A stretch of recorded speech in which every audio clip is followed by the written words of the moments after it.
বাংলাদেশের সংখ্যালঘুদের নিয়ে ভারতের উদ্বিগ্ন হওয়ার কিছু নেই বলে মন্তব্য করেছেন অন্তর্বর্তীকালীন সরকারের তথ্য ও সম্প্রচার উপদেষ্টা নাহিদ ইসলাম। বৃহস্পতিবার 14 নভেম্বর বিবিসি হিন্দিকে দেওয়া এক সাক্ষাৎকারে এই মন্তব্য করেন তিনি।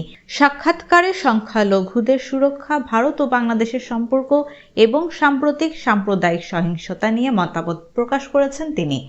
নাহিদ ইসলাম বলেন, বাংলাদেশের সংখ্যালঘুরা এই দেশের নাগরিক, তাদের নিরাপত্তা নিশ্চিত করার দায়িত্ব বর্তমান সরকারের।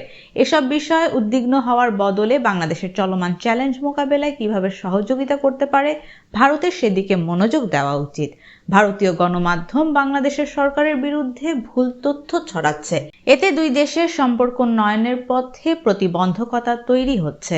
এক প্রশ্নের জবাবে গত জুলাই-আগস্ট মাসে বাংলাদেশে ঘটে যাওয়া সহিংসতার বিষয়ে ভারতের অবস্থান স্পষ্ট করার আহ্বান জানিয়েছেন নাহিদ।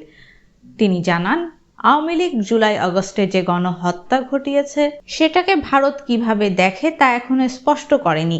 কয়েকটি দেশ বাংলাদেশের জনগণের পাশে থাকার কথা জানিয়েছে, কিন্তু ভারত এ বিষয়ে কোনো কথা বলেনি। অথচ যার উপরে এই ঘটনার দায় বর্তায় ভারত তাকে আশ্রয় দিয়েছে। সংখ্যালঘু সম্প্রদায়ের নিরাপত্তা প্রসঙ্গে তিনি বলেছেন, বাংলাদেশের বর্তমান সরকার সংখ্যালঘুদের সুরক্ষা নিশ্চিত করতে তৎপর। সে কারণেই সাম্প্রতিক দুর্গাপূজায় আশঙ্কা থাকা সত্ত্বেও কোনো অঘটন ঘটেনি। তিনি দাবি করেন, আগের সরকারগুলো রাজনৈতিক স্বার্থে সংখ্যালঘুদের অনুভূতিকে ব্যবহার করেছে, ফলে সরকারের প্রতি তাদের বিশ্বাসও কমে গেছে।